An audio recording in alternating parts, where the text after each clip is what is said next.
Due to the graphic nature of this program, viewer discretion is advised.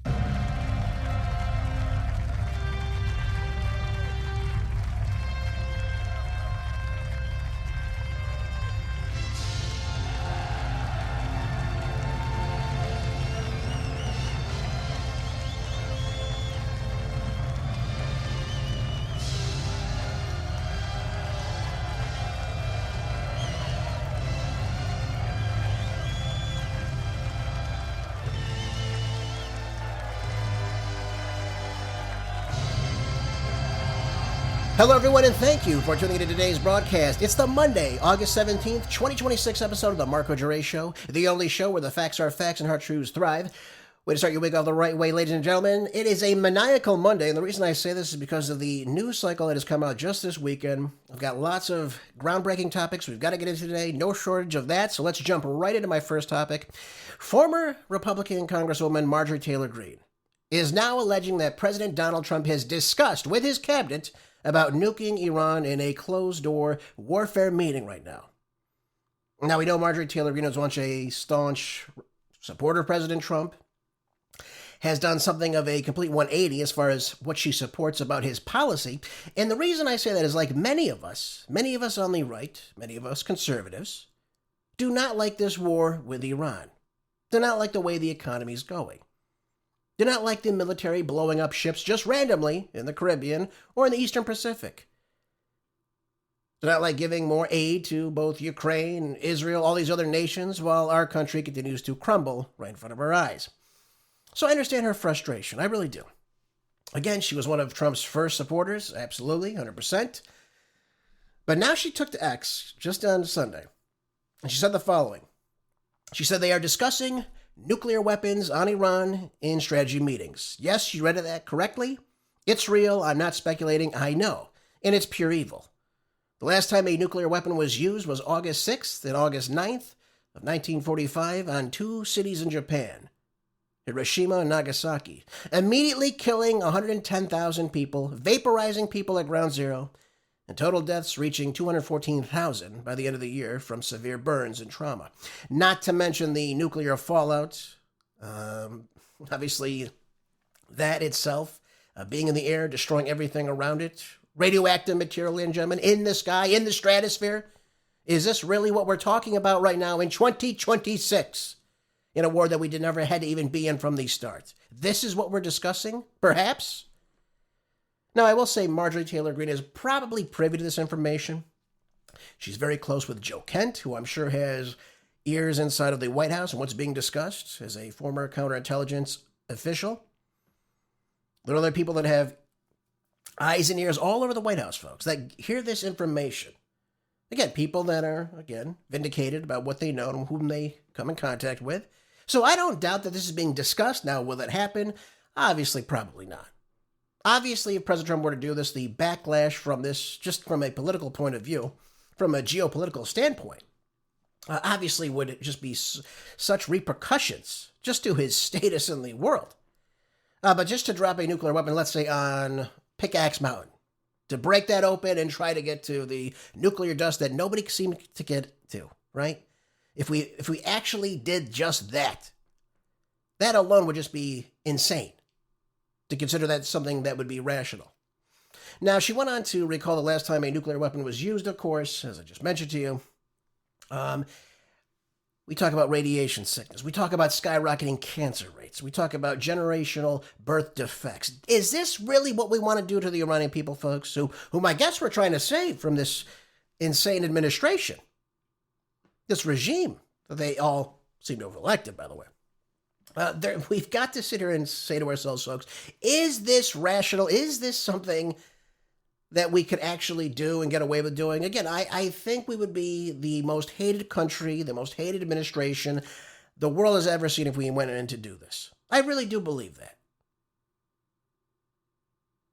Wiping out all means of their economy and, of course, the suffering of all the people there. Do you want to get the people of Iran to continue to hate the United States? This would be a good way to do it. Drop a nuclear weapon at some location inside of Iran. And by the way, what would that do, by the way? Will that cause the 93 million Iranians Just to capitulate? Just to roll over? Will it cause the regime to fall like we thought it would in 5 days when we started this war back in February? What is the end result of all this? Nobody seems to be able to tell us exactly what the end game is anymore. First of all, it's regime change 1 week, then it's no nuclear weapon. Then it was, of course, opening the Strait of Hormuz, which was open before the war started. So we go back and forth. The goalposts seem to change. Nobody seems to know what the hell's going on. And it just gets worse. There is no diplomacy. There is no negotiation. And largely it's because of what the Trump administration is doing. Again, I call it what it is, folks. That's what's happening right now. Now, Trump and his administration were told by our own intelligence agencies, she goes on to say, that Iran was nowhere near creating a nuclear weapon. Then, of course, Israel said the same line. It's repeated for decades. It's only, meaning Iran, weeks away from having their nuclear weapon. Despite the fact, of course, as you know, back in 2003, Ayatollah Ali Khamenei issued 2 different fatwas saying that, no, we're not going to build a nuclear weapon. It's against our religion to create a weapon that could cause such destruction in the world. Now, I'm paraphrasing a little bit, but that's what he said. And again, since then, there's been no evidence that they've created a nuclear weapon. We've been told since 1984. I found an article, 1984, talking about Iran getting nuclear weapons. It's unbelievable. Yet they're always a month away, 2 months away, 2 weeks away, a day away. They're this close to full enrichment, past 90% of uranium, and then it's on. Well, folks, let me explain something to you. If the administration inside of Iran was this motivated to destroy the West, to destroy Israel, to destroy the United States, why would they sign in 2015 the JCPOA? Why would they do that? Why would they say, you know what, this is what we want to do, but we're going to sign this treaty with you, this negotiation, this agreement, and we're going to say we're not going to build a nuclear weapon. We're going to have members from the IAEA come in and inspect our facilities, which they always did, and they never found any semblance of nuclear weapons being created anywhere inside the country. It'd be one thing if, they signed into this agreement under the Obama administration back in 2015, and we caught them actually trying to do this. That'd be one thing, but there was no evidence of that even then. So you have a fatwa in 2003, 2 of them, saying we're not going to build a nuclear weapon. This is a decree coming right from the Ayatollah himself. Then we have the JCPOA signing, again, saying we're not going to build a nuclear weapon. Great, okay. Now, there are parts of that deal that Trump didn't like. Okay, fine. Then negotiate a better deal then. But he didn't even do that. He was on the track to do that, and of course he let Israel go in and bomb back in June of last year. Okay. Where's this evidence coming from that they have a nuclear weapon? That's what I want to know. Nobody seems to be able to tell us where is this nuclear technology, where were they developing it? Now, some people will point to me and say, Gerace, they were building, obviously, a weapon because they were at the 60% enrichment phase of the highly enriched hexafluoride uranium. Ladies and gentlemen, you have to get past 90%, though. And I think their position in doing that, this is just what I'm telling you, this is what I've heard, of course, is that this is just to let everybody know that they can do it, but they're not doing it. Because if they wanted to get to 90%, they could have done it. They have nuclear scientists in their country. They're very smart, just like our nuclear scientists are very intelligent. They could have done this a long time ago. They could have done it under the Biden administration, for God's sakes. Why didn't they? So it just doesn't add up when you actually sit down and you're honest with yourself and you say, what are they actually doing? What are they actually saying? What's going on? They're not building a nuclear weapon. Our intelligence has stated to us. And I'm pretty sure, ladies and gentlemen, our intelligence would let us know, yes, the Iranians are building a nuclear weapon. Yes, they plan to use it on Israel, on Europe, the United States, you name it. This is what their plans are. I'm pretty sure we'd be able to figure this out if it were actually happening. But we keep hearing this same old line, weeks away, weeks away. I can play you a montage of Netanyahu from 1996 till just last year, saying every single time the exact same thing. He's the one that went to Congress back in, 2002, to say that Saddam Hussein had weapons of mass destruction. Iran is just right behind them. Well, did Iraq have weapons of mass destruction? No, they didn't. And neither does Iran as well, folks. So we're fighting a war to stop a country from not having a nuclear weapon that they don't have, that they're not even building. But now we've taken out the Ayatollah Ali Khamenei. Now we have his son, Mojtaba Khamenei. Could that sentiment about having a nuclear weapon change? It might. I'm not saying it could.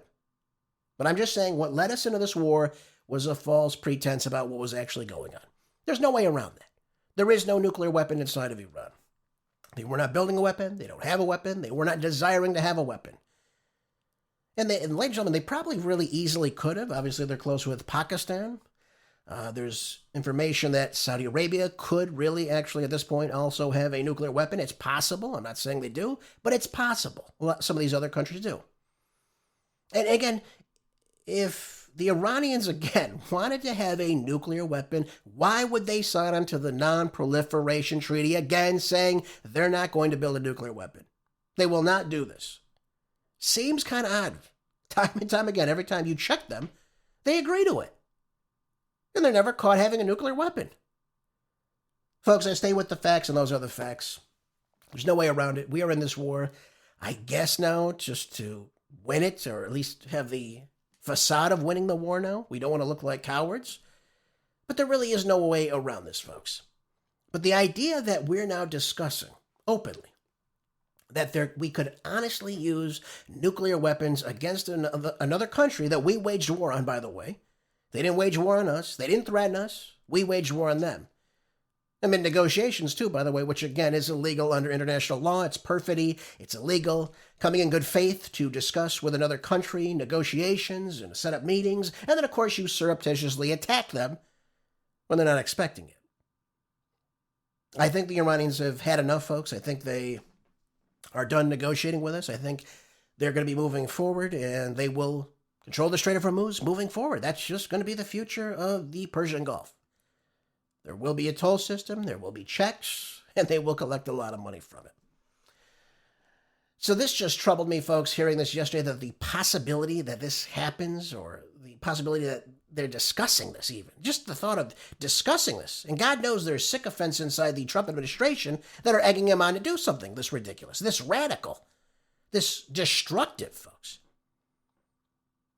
I mean, this destroys every single thing around it. That's what this is. Now, Marjorie Taylor Greene concluded her message further alleging that the United States is the one actually discussing lowering the nuclear threshold in order to use nuclear weapons against Iran, even though Trump's claims he won the war like 40 times and says the U.S. controls the Strait of Hormuz. Okay, we've heard this before, have we not? We've heard this how many times now? We control the Strait of Hormuz. Ladies and gentlemen, do we really control the Strait? By the way, if we control the Strait, what's the problem? Right? If we actually control the Strait of Hormuz, why is Trump coming in and saying all these ridiculous things? It seems like we would have won the war. Yes? Listen to clip one. And after we finish defeating Iran, which is being very badly defeated, pretty soon I'll be declaring the Hormuz Strait a territory of the United States. I thought he said that was illegal, by the way. I mean, correct me if I'm wrong, folks. Did he not say this was an international waterway? The Iranians have no means to be able to create a toll system. It's illegal. We're not going to let them do this. But yet somehow we, the United States, are going to go to their territorial waters. And now we're going to control the strait. It's going to be our land now. How does a country 6,000 miles away control a waterway that is not theirs? In territorial waters, by the way. It's unbelievable.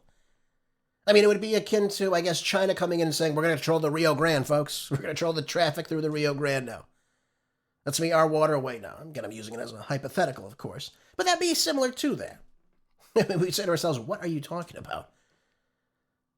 I mean, this is akin to what's going on here.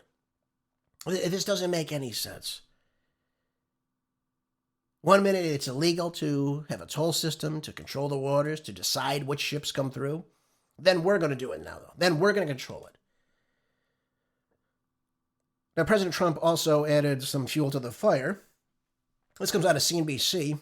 He's now threatening to bomb the Omanis if they get in the way of the U.S. Iran ceasefire, which is expiring today. So it gets worse, folks. Again, I told you before, things have got to escalate before they, again, just to continue to negotiate. It's going to get much, much worse. This is the reality of the situation. It's got to get much, much worse. When I say that, I mean the economy has got to get much, much worse before Trump decides to pull the plug. Now, here he says on Monday he would bomb Oman if the Gulf nation gets in the way. As Washington's 60-day ceasefire, which again is not a ceasefire, it didn't last. With Iran expires with no official negotiations or a deal in sight. Well, they don't have a deal in sight. There are no deals in sight. And of course, we know the Iranians are meeting with the Omanis about how they will control the Strait of Hormuz. We know this is happening. We've heard about these negotiations. I've told you all about them. President Trump spoke to Trey Yingst of Fox News, and he was on Fox and Friends this morning, and he had the following to say. Let's take a listen to Trey. Yeah, hey guys, good morning. I just got off the phone with President Trump, who discussed the situation with Iran as the 60-day memorandum of understanding expires. The president told Fox News Iran should raise the white flag of surrender. He went on to say, I have no time schedule. I'm not in a hurry. The president indicating that the U.S. naval blockade is continuing to put new economic pressure on the Iranian regime, despite what the Iranians have said publicly. He said they're good poker players, but they're dying, and that the midterms in the United States have nothing to do with the president's thinking. Now, I asked the president about these parallel talks that are taking place between Iran and Oman about control of the Strait of Hormuz. And the president told Fox News, if Oman gets in the way, we'll bomb the S out of them. We went on to talk about a variety of different regional topics, including the U.S. stockpiles of weapons that are currently stationed in the Middle East. The president says what we've used so far is peanuts. He went on to say the United States has a lot of mid-level weapons and that many of the more advanced systems, the president says, were given away by President Biden to Ukraine, for example, when we're talking about air defense that is needed right now in the Middle East. So let's stop and talk about this. He says quite a bit there. We'll bomb the S out of the Omanis if they get in the way of negotiations. In other words, if they're communicating with the Iranians, again, about the Persian Gulf Strait Authority, negotiations about how the waterway will work after this, how will the traffic move? I mean, again, they have to have the Omanis on board with this because half of the Strait of Hormuz is Iranian territorial waters and the other half is Omani territorial waters. Again, it's about 21, 22 miles in diameter. It's not very big. Then, of course, it opens up into the greater the greater Persian Gulf, and of course, then into the Arabian Sea. So we've got to ask ourselves a question then. If the Omanis go through with this, are we really going to start bombing the Omanis? What will be the end result of that? It seems like the Omanis are making good on their agreement with the Iranians. Does that mean the Iranians respond to those attacks? Are we further going to alienate ourselves inside of the Gulf Arab states? It seems like we would if we decide to go bomb them. What would be the purpose of that, though? We're just going to go bomb them and they're going to just leave their negotiation? Leave their agreement with the Iranians? Of course they're not. They're going to make a hell of a lot of money on this too, by the way. Why would they want to turn that away? And in other words, folks, it's their territorial waters. They can do what they please with their territorial waters, just like we can do that. That's my whole point in saying this to you. What, President Trump is going to control the Strait of Hormuz? That's okay, but if the Omanis and the Iranians, who actually have territorial claims to that water, they can't do it. It's unbelievable. It's hubris. It's hubris at this point. They're not going to control this. They are going to control this. The Iranians are very set on doing this. They've said just that much. But again, the talk about we have these munitions, we have other lower grade munitions we can use. Again, folks, on that first 40 days of bombing, we threw everything we had at them, even the kitchen sink, for God's sakes. That's really what it came down to. We threw everything we had at them because we thought they would collapse. But they did end up collapsing. We sunk many of their ships inside the Persian Gulf. We struck many different targets, some 13,000 targets. That didn't cause collapse in the government or amongst the Iranian people. We know that our stockpiles have been depleted. I've told you that time and time again. We have at least a couple years for each different munition. I'm talking Patriots, I'm talking Tomahawk missiles, PACMs, ATACMs, JASSM missiles, all these missiles. We just don't have them in our stockpile for much, much longer. Now we have still some left, but do we really want to deplete that now and go bomb Oman and waste bombs doing that? Again, I have no doubt the Biden administration gave away our weapons to Ukraine, among other countries. I'm not denying that. But we have to look at reality here. What are we going to do when we keep dwindling in these stockpiles and we don't have anything? I mean, we're looking at some stockpiles where we've used at least a half of it just on this war alone, of what the stockpile capacity was prior to the beginning of this war with Iran. Using half of the weapons we had in our stockpiles. Using a third of the weapons we had in our stockpiles. And by the way, ladies and gentlemen, what's happening now, as I've told you before, and no one's saying this to you, very few people are saying this to you. China holds the rare earth metals, the magnets that go into these munitions, these stockpiles, these missiles that we use. They've now come out and said, we're not going to be giving you any of this for your defense capabilities, or even now your civilian capabilities. So we have the Chinese government, the CCP, really holding our military hostage now. And by the way, folks, if we don't have the necessary metals, we don't have the munition to use. So now we're on a tightrope right now because, again, are we really just going to keep throwing these missiles away? You know, maybe we'll bomb here this day, maybe we'll bomb Oman, maybe we'll go bomb the Houthis another day, and then just keep dwindling down our stockpile? What does that look like for national security, by the way? Nothing good. So Trump could say that, okay, we have other missiles, fine. But are they going to be as effective as the missiles we've used already? Of course not. Of course not. We went in with this with all we had. Now, of course, as Marjorie Taylor Greene said, we have other alternatives. We have nuclear powers. We have the bombs we could drop. Would Trump, again, go forth with that? I pray to God he would not. I hope nobody is talking him into that. I can imagine he could be. But this is no good, folks. This is no good, again, to threaten now another Gulf Arab state, again, that had no part in this war at all. Now, they're simply negotiating how their waterway will be in the future. That's all this comes down to. And by the way, we pushed them into that. This would have never happened if the United States did not go in on February the 28th and begin to bomb and, of course, take out the Ayatollah Ali Khamenei. None of this would be happening right now. And by the way, none of this would be happening if we actually went through with our deal last June. They did Operation Midnight Hammer. Completely ridiculous. We set up a meeting on, I guess it was a Sunday. And on that Friday, we decided to go in and bomb them. Well, folks, and what the Trump administration tried to play that off as, well, they passed their 60-day threshold for the negotiation. Okay, that's fine. But why would you schedule the meeting for that Sunday then? Folks, if I'm meeting with you and I say, all right, we're going to talk about this contract I'm giving you. I'll give you 2 weeks to think about it. And I say, okay, all right. You say, okay, that's fine. All right. And then I say, all right, we're going to meet on, this day now to, come and finalize it. Okay. And I say, okay, great. Or you say, that's okay, great. We all agree on it. Fantastic. Well, then let's say 2 days before that meeting that I planned with you and you agreed to, I say, you know what, we're done with the contract. It's just not going to work. You took too long. And what would your response to that be?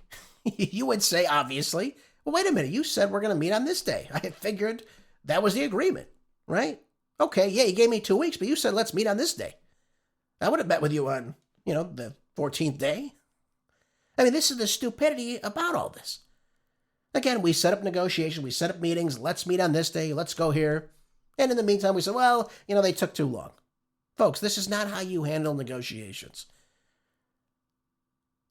Now we're upset about the expiration date, about this 60-day so-called ceasefire where we have gone back and forth attacking one another. Some ceasefire.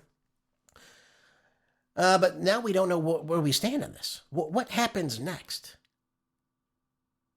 Only 3 ships have even passed through the Strait on Sunday. Now, this is according to Kepler. And by the way, the 5-day average for transit stands now at 12, when before the war it was 138 to 140 ships, or vessels rather, crossing the Strait. So now, folks, we don't have helium coming out of the Persian Gulf. We don't have aluminum. We don't have sulfuric acid. We don't have the urea for the nitrogen-based fertilizer that the global economy needs. That's going to greatly affect the global south. Remember I read that article to you a couple weeks ago? It's going to cause famine through much of the global south. My God, folks, how could we be this careless? How could we be this feckless about these negotiations? Like it doesn't matter. And again, Trump's saying, well, he's not on a timeline. Yes, you are. Because if you don't turn this economy around in about a couple weeks, when people really start paying attention after Labor Day, with what the hell's going on, who they may want to vote for, it's going to look very bad when they hear President Trump saying, you know what, you could pay $4 for gas. I don't mind. I'm not going to apologize for that. That's what he told that crowd. So they don't have a nuclear weapon. Well, they don't have a nuclear weapon.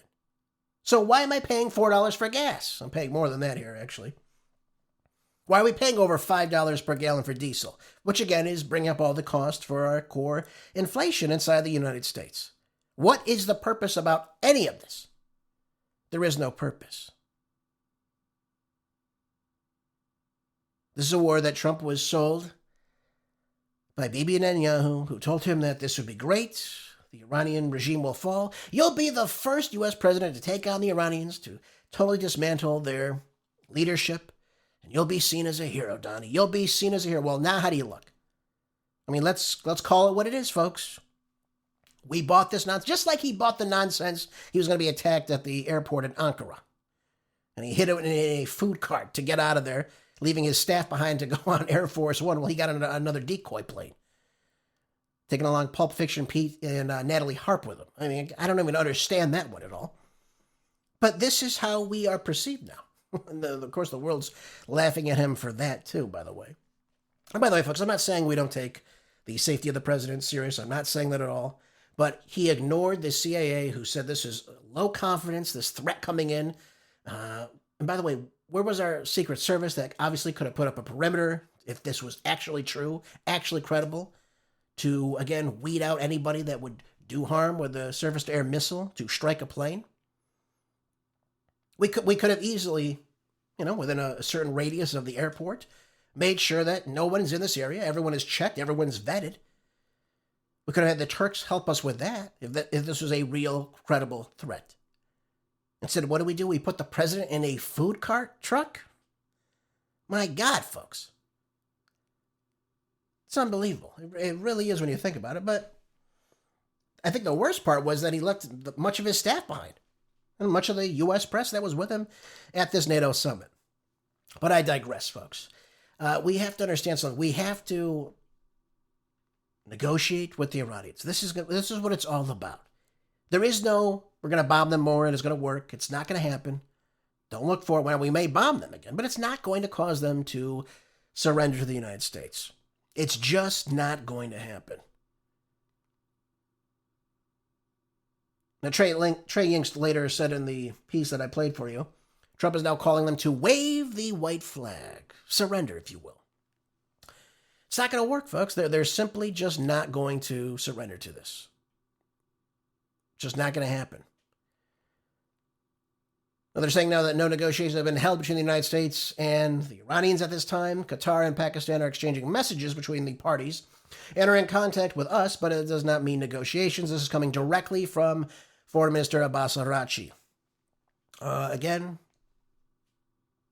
you have Qasim Garibabadi, taking X on Friday, saying that the Strait will remain Iranian and will only be closed and open under Iran's command. So the Iranians are not backing down. Their backs may be against the wall, but they're not backing down, folks. And we could threaten them with bombs. We could threaten Oman with bombs. But again, they're not going to stop this. I don't believe that's ever going to work. And folks, also, this comes out of Newsweek. Let's shift gears just a little bit here. Again, talking more about the Strait itself. When I say this to you, that the economy is greatly tied to what's going on inside the Persian Gulf, I wasn't lying to you, by the way. I tell you the truth. I tell you what's going on. I don't mince words. I don't tell you what I want to hear. I don't tell you what I want President Trump to do. I mean, there are things I'd like him to do. But if he does something wrong, I'm going to tell you he does something wrong. And again, the Iranians are just coming out now and just blasting him left and right. I'm looking at post after post. They're simply just, again, denying that Trump has any authority over the Strait. So Trump could say, we're defeating them. They're getting hit badly. They're dying. I mean, these are all the words that he's using. It's not stopping the Iranians from, again, holding firm that, yes, this is our strait.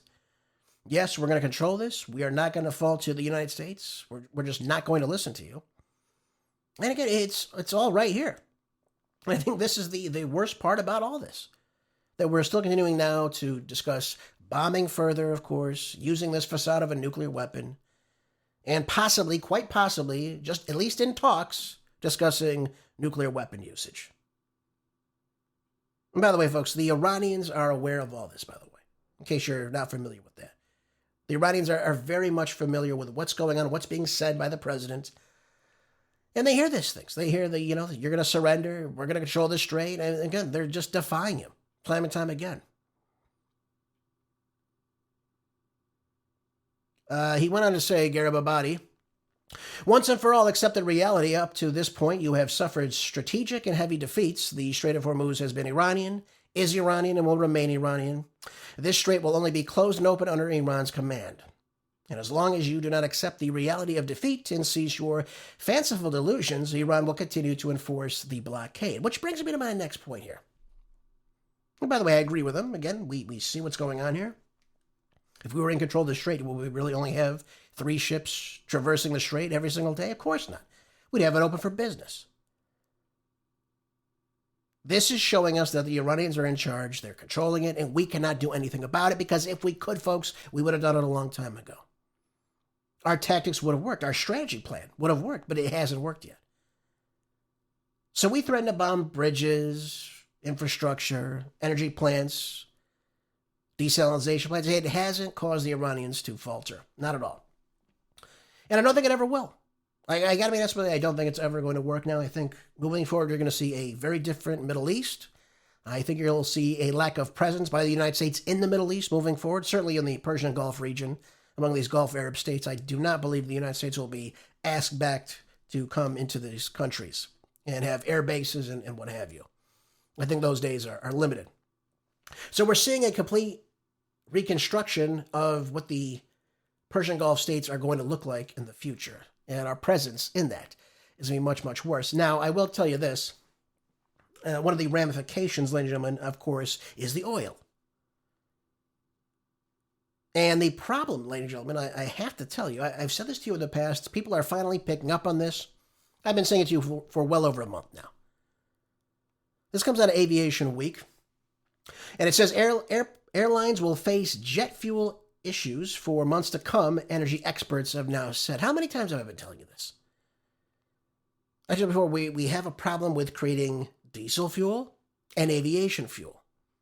And we have this jet fuel crisis, which is going to get worse because we're just bleeding through our strategic petroleum reserve. It's got to catch up to us at some point. The oil supply shock has got to hit us. It's going to hit us. And there's no way around it because we continue on with this war. We allow the lack of shipment to come from the Persian Gulf or from other countries to come into the United States, among other places around the world. It is a crucial choke point for many other things beside the liquefied natural gas and the oil. Oh, what are we going to do about those? What are we going to do when we have no helium to put in our semiconductors? What are we going to do when we have no nitrogen-based fertilizer? How are we going to grow crops throughout the world if we don't have this access, especially coming from the Persian Gulf? It's going to be either more costly or you just simply don't grow crops or you just don't have semiconductors. All these commodities are crucial to the global economy, not just to the United States economy, not just to Iran's economy, but to the global economy. And again, Trump is going to be seen as he is on this because people see that we're in this war really just for no reason. You know, we could shout a nuclear weapon till our faces turn blue. That doesn't mean they have a nuclear weapon. But when it starts to hit the pocketbooks, when it starts to affect air travel, I mean, again, people love to go on vacations. People travel for work. We get our goods from diesel fuel. That's how everything is shipped on 18-wheelers. When those stand still, when those don't move, we're going to have a massive crisis, especially in terms of commerce, too. Because if we can't ship goods from one place to another, our economy is in a standstill. It's going to collapse. And that's what I fear the most. Now, of course, this article is just talking about specifically the jet fuel crisis that's upon us, that I've been talking to you about for weeks now. Glad to see they're trying to pick up on this. I'm happy about this. Says the current state problem is that refineries that take the crude, this would be the heavy sour crude that I've talked to you about, that we don't produce inside the United States, we have to get it from abroad.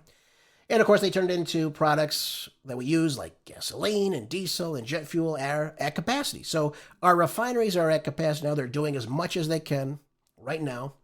They simply can't produce any more of the refined product. So now the global refinery output has actually decreased as a result of this because they're just being bogged down. So even if we're flush with crude, there's only so much you can really produce at one given time. 70% of our refineries in the United States deal with this heavy crude. Most of them are in the American South, Texas, Mississippi, Louisiana, that area. A lot of them come in through oil tankers into the Gulf of America, and they, of course, transport that oil that way. Well, what Russo has said now, he said the longer tail problem has said that they will have not properly equated for yet is that it's going to be a crude inventory shortage. Again, who's been saying that to you? Yours truly. So China and the United States have relied on their strategic oil reserves since the Iran war has started nearly 6 months ago, is what Chris Russo, who is based in Houston, has said. He is the assistant director, in the North American Publicus Sapient, is what he told Aviation Week, Window this week. And basically what he's saying is, though, we're drilling through all this. It's a big problem, and we're facing nearly a 1 billion barrel supply shortage. Now, keep in mind, we are using roughly about, I believe, 2 million barrels of oil, at least, of this heavy sour crude per day. As if to say, a hell of a lot. But now they're coming out and saying we have a 1 billion barrel shortage because it's just not in circulation anymore. We have cut that off in these last 6 months. This is what we're looking at. And by the way, we've heard this coming from other people as well. Shell CEO has come out and said exactly the same thing. Russo's now confirming it right now. He said this hasn't really been factored into the prices of crude, so, this is going to come back to bite us because now they get to jack up the prices again in the future. This is going to cause problems downstream for things like jet fuel. So now the cost of your travel, or if you're shipping things through air, that's going to cost you a lot more because we have a supply chain issue. So it's going to be a very big challenge for the airlines, of course. And by the way, again, if you're traveling, those tickets, once this catches up, and it will catch up soon, it's going to cost a hell of a lot more. So really, the airlines should really be thinking about their fuel purchases, of course, how they can get more access to this fuel. Most airlines right now are looking at fuel as just a cost of doing business, but again, it's also a supply chain issue. So they got to look in the purview about what's going on, about how they want to procure this fuel, how they're going to manage it. Will they reduce flights? That could happen. They can start cutting flights. They can start saying, listen, this flight is just not going anymore. We just don't have, we don't have the fuel to do it. We're just not going to do it. Or maybe we have one plane going to X, Y, and Z instead of the regular 3 per day. And then everything gets cut down. The prices go up. You have the same demand that people that want to move. You have one plane now, so those prices increase. See how that works? Not to mention you're paying for the higher diesel prices or the higher jet fuel prices. On Friday's show, I talked to you about the diesel crack spread. That's what it's called. That's the profitability about how much diesel is being produced and how well these companies are doing that are producing it, that are getting record high profits. Now, that doesn't mean that they're being greedy. Doesn't mean that they're price gouging. We have a supply chain issue on our hands. That's why they're making record amounts of money right now. And that's why these refineries, again, are getting these barrels of oil, and they're making a huge profit on them as time goes on. Trump needs to be aware of this. Trump needs to understand this. He needs to do something about this. So when he says he's not on a timeline, I don't know what he's talking about. Yet you're in a great timeline because we cannot keep depleting the Strategic Petroleum Reserve below 270 million barrels of this heavy sour crude. Because once you dig into that, and by the way, you can, but once he starts digging into that, we put our military at complete risk.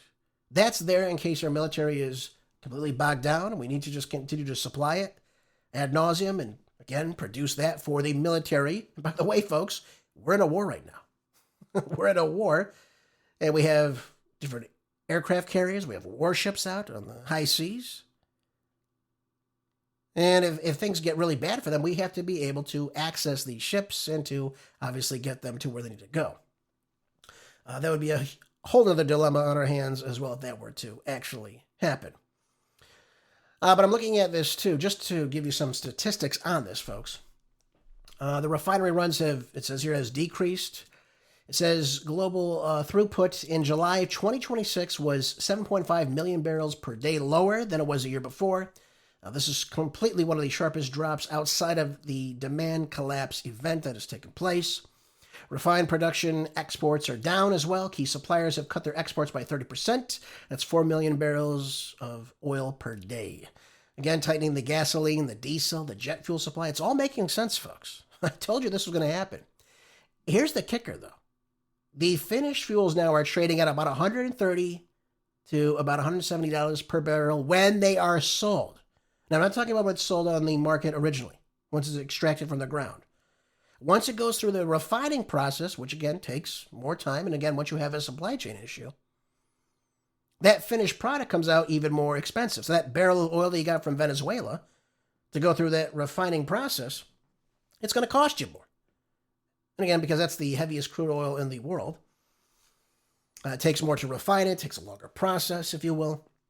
Now you add in the supply chain issue, that barrel of oil now going out to wherever it needs to go is going to cost you $130, $170 per barrel when it leaves. That's the reality of the situation. That's why gas prices are up. It's not just that they're being greedy. We're in a supply chain issue right now, and it doesn't seem to be ending anytime soon, especially when they can't produce some of this crude fast enough. Some of these facilities right now are at maximum capacity about what they can do per day, and it's not meeting the demand, which is another big problem. And folks, I say all this to you. We're talking about energy right now, and I think this is a great time to bring up this next article I have for you. This is out of the Washington Times. And it says here that data centers turn toxic for voters and become a political cudgel in the 2026 races. These data centers, folks, we continue to hear about them, what they're doing, what they're supposed to do, why we need them, of course. What we're told that they need to store, they need to process, secure, and to deliver all this digital applications and data that businesses rely on, as, of course, they outsource real workers, right? Everything goes onto a digital platform. And, of course, they need these big data centers to store this information so that their business can operate. Sounds nice, doesn't it? Now, I also have to remind you, of course, to be storing information about you and I, right? That these big tech companies collect through iPhones, iPads, this and that pad, all this other nonsense. And they store that data on you. And they sell that data. They make a hell of a lot of money. That's why Bernie Sanders come out saying, everyone should profit from this, right? Everyone should get money from this. Well, first of all, I don't want anyone collecting data on me. It's a complete violation of the Fourth Amendment. My right to be secure in my persons. No surveillance, of course, unless there is probable cause of me doing something illegal, which, I don't know, folks. Do you think all 340 million Americans have done something illegal? They can just simply collect information on you, listen to your conversations, read your text messages, and all this other nonsense? It's disgusting that we don't stand up for this. I got to be honest with you. So now the question of data centers. This is the big talk now. Data centers. Even in a state like Texas right now, Greg Abbott has come out and he's surprised many people when he announced a pause on the new data centers in the state, the Lone Star State, if you will, one of the fastest growing markets in the country right now. And he wanted now to be able to audit their energy and their water use as well. This is coming from Greg Abbott, which again, I'm shocked to hear this. And by the way, this is reshaping a lot of these races, not just in Texas, but from Texas to Ohio to Florida, as candidates try to show they're protecting a lot of these ratepayers. Because again, folks, they have to pull this energy from somewhere. They have to pull the water from somewhere. Where are they going to get it from? Where are they going to get it from? The available supply in a lot of these communities. And I find it funny, too. They keep telling us, cattle is this big grave danger to society, cattle, defecate, and the smell, the methane is going to cause, this global meltdown, which again is a complete nonsense. First of all, I think methane is 0.0003% of the overall gases in the atmosphere. And they try to tell us that having cattle grazing on land is going to cause the world to, I guess, collapse. It's going to turn into a frying pan if, we have cows.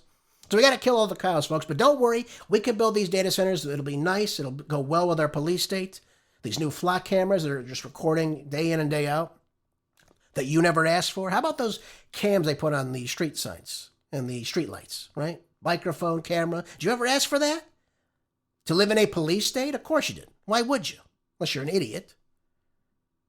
And don't give me I haven't done anything wrong, Gervais. Don't worry. I'll let anyone watch me. It's not the point. The point is, it's violating your rights. Now, if you want to suspend your rights, that's on you. I, for one, as a American citizen, I'm not going to do that. I don't want to do that. You have no right to record people, to store that information about people in some database owned by some random tech company. So it's unbelievable. Now, of course, Trump has weighed in on this whole notion of data centers, right? And by the way, this is something that's been going on for quite some time, by the way. Trump went on to tell Punchbowl News that it was a mistake, again, for Abbott to want to audit the energy and water use. He said this. He said because data centers can be bigger than oil. Well, right now they're going to be bigger than oil because we don't have any oil. That's why we're digging through the petroleum reserves right now. So I don't doubt that it could be bigger than oil, of course. But, of course, they need energy. And, of course, you need oil to filter the control of the electrical grids. You have to have it. And you can use coal in some places, but you need that energy source. And what does that main energy source come down to? Usually oil, usually petroleum. That's what it comes down to.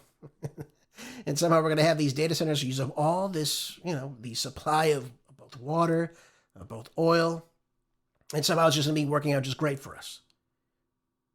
Something tells me that's not true, folks. I got to be honest with you. I don't think that's going to be the case. Now, there are some people inside the great state of Texas that have called Abbott out of this. And the move created an unusual rift between two Republicans and handed Democrat State Representative Gina Hinojosa an opening to her challenge to Abbott in the governor's race. She came out and said that she reminded voters that Abbott signed a 2015 law giving data centers long-term sales tax breaks, and she's pressing him now to call a special legislation to unwind it now. Now, again, she argues the pause should go further to set up stronger guardrails before more projects can move ahead. I think, folks, instead of these data centers, instead of that, what we should do is create more rare earth mineral refining in this country. That is essential for our technology, of course, but also for our military. And we're not doing that. We're worried about data centers for, again, these tech bros. These same jobs that are going to be, again, dwindling away from the white-collar jobs. No doubt about that. Look at this. It says data center industry consultants say that this reflects a broader, fast-moving national trend. Elected leaders and voters across the country are now demanding more transparency, tighter rules, and, of course, stronger guarantees that communities will not subsidize massive energy-hungry projects. In other words, taking the resources from your land. Again, the promise of new jobs alone no longer cuts it. How long those jobs last, by the way, is always up in the air. Recent Gallup poll is now released earlier this year said that the broad resistance to new AI-related data center projects is coming too. 7 in 10 Americans oppose building them in their local area. Nearly half strongly, again, oppose this, while only a quarter are in favor of it, underscoring just how sharply the public sentiment has shifted in these data centers. They were once, presented to us as something, great. It's going to be wonderful. It's going to create jobs. And then, of course, you realize, well, it's just going to control, the collection of data against you and I. I'll probably phase out a lot of good-paying jobs as well, should it continue to go on. Well, folks, we've got to get our priorities straight. We've got to understand what's going on here. Now, this will lead likely to more higher utility bills in a lot of these areas. Water is going to be at risk if we have them utilizing great swaths of water, which, again, they will. We know they will. And it's moving all across country, not just in Texas, going all over the place, all over the place. And again, you're going to see this kind of bifurcation and how the Republicans handle this and probably how the Democrats will try to sell this to the American people so they can get elected.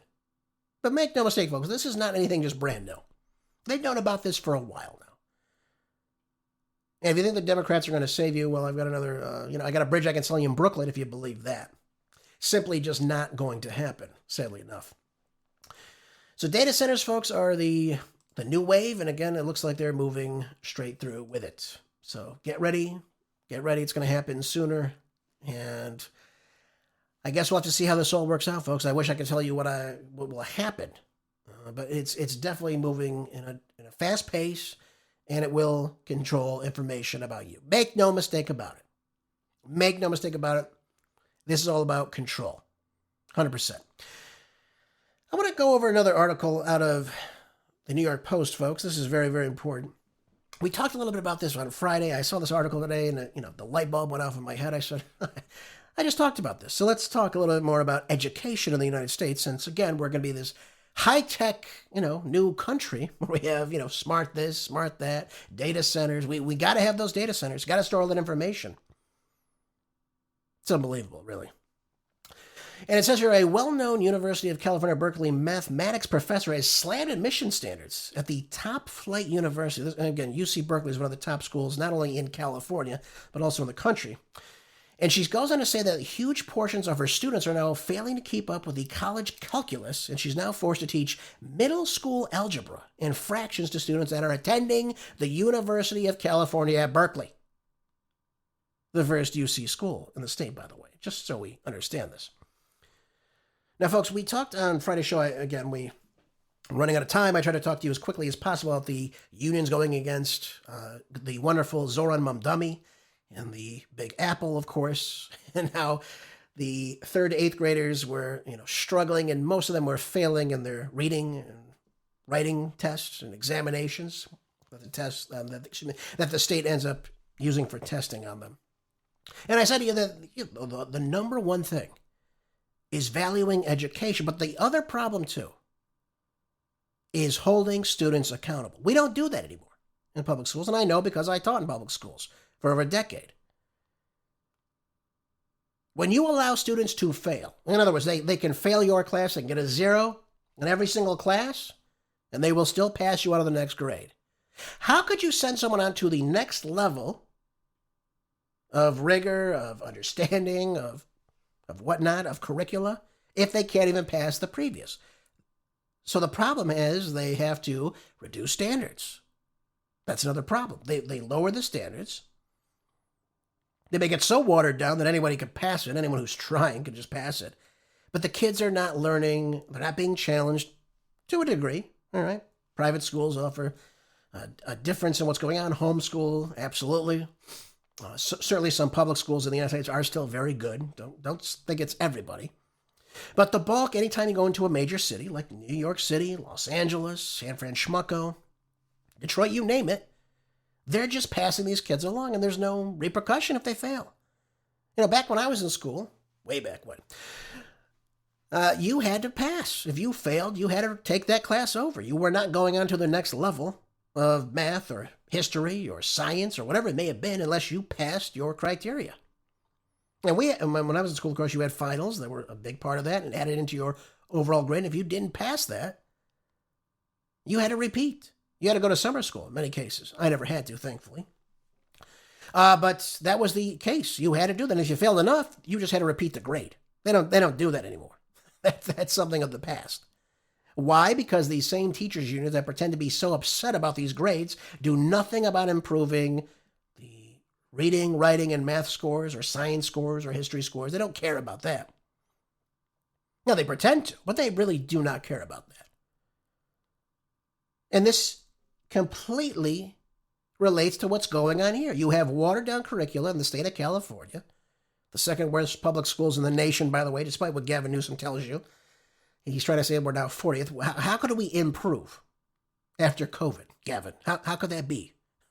When you had the majority of kids at home, they weren't learning. They were sitting on laptops all day, struggling to try to understand what's going on. because you shut the state down for a year and a half.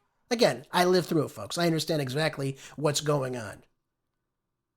And it should myth everybody about this. And by the way, a lot of these kids that are coming into school now, into college, if you will, they lived through COVID. They were affected by COVID. So a lot of these kids who are freshmen, sophomores at UC-Berkeley, they were right in the heart of this probably at the end of elementary school, early middle school years. And they were sitting at home, being told, okay, do this, and, it's fine. I remember, again, because I taught during COVID, if you thought, this is through my district that I worked in, I won't tell you which district it was, but my district came up with a protocol that if a kid was passing your class prior to the shutdowns, which is in March 16th of 2020, if they were passing at the time, and it was likely that they would continue to pass your class, even if they did no work from the time the school was shut down, from March to May, or to June, really early June, really, you still passed them. And I said, even if the kid just didn't do anything in the last couple of months, you're going to just pass them through? Yep, that was the protocol. I said, okay, what can I do about it? I'm just a teacher. I can't do anything about it. I'm not in administration. But this is what happened. And by the way, it took place the following year, too. And by the way, you never hold kids accountable anyway, so they could fail, they could get an A. It doesn't matter. But you have kids getting maybe an A, maybe a B, that didn't even do the work to get it. That's the big problem. There were kids I never saw them again after COVID hit. Never saw them again for the rest of the year. Never saw them. They didn't do any work. They're on break. And these are the kids that are coming into college right now. So this explains a lot. I'm not shocked by this at all to hear this. But she said some students are 5 to 8 years behind in mathematics while they're attending, again, the great UC-Berkeley. Again, not an easy school to get into, folks. Of course, California, I think California is one of those schools that do not require you to actually go through and pass the SATs anymore. I think California is one of those states, if I'm not mistaken. It wouldn't shock me if they weren't. I'll put it to you that way. And she said now that office hours should be spent discussing integrals instead of becoming lessons on fractions and basic algebra, where you would expect students to learn in middle school. And she wrote this in the San Fran Schmucko Standard. And she said, basically, that this is becoming a major problem. You have kids at four-year universities now in California, and by the way, it's true all across the country, that are in remedial levels when they enter that university. I want you to think about that for a second. You're entering a four-year university, and you're in a remedial class because you can't keep up with the workload. That's just a recipe for disaster, folks.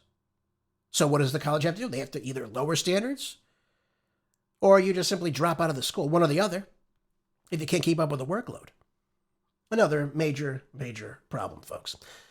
So I'm not shocked. I'm not shocked to see this. What have I told you before? Less technology, more value to learning, hold kids accountable. That's how it works. And a lot of this problem comes directly from not just the administration, but a lot of times it's the teachers' unions as well. Oh, by the way, folks, I did want to say this quickly. We have about a minute remaining in the program. And it says here that Hayden Panettiere, she died Sunday, just yesterday, at the age of 36. She was found unresponsive in her South Carolina apartment. Emergency responders were called there about 1:50, attempted to resuscitate her. She had advanced cardiac life support put on her, CPR, medication, breathing support, before she was pronounced dead at 2:32 p.m. Sad, very sad to see this, folks. And I had a good audio clip I was going to play you. She was talking about how just 3 months ago that she was speaking about her memoirs, and one of the things that she mentioned in it was that when she was 18 years old, I guess she was on a boat of some very prominent people. One of her friends brought her down to some very famous older musician that she was forced to engage with. She didn't end up doing it. But she started to discuss this in an interview just a couple months ago. Her memoir just came out, and all of a sudden they're talking about a possible drug overdose. Now, it hasn't been confirmed yet. Again, I don't know the details around what happened. There's any foul play, but I found it very, very odd that this young woman, who appeared very healthy, all of a sudden just died. We're out of time, folks. Thank you for being here. I'll see you tomorrow. Be good. Stay busy. God bless.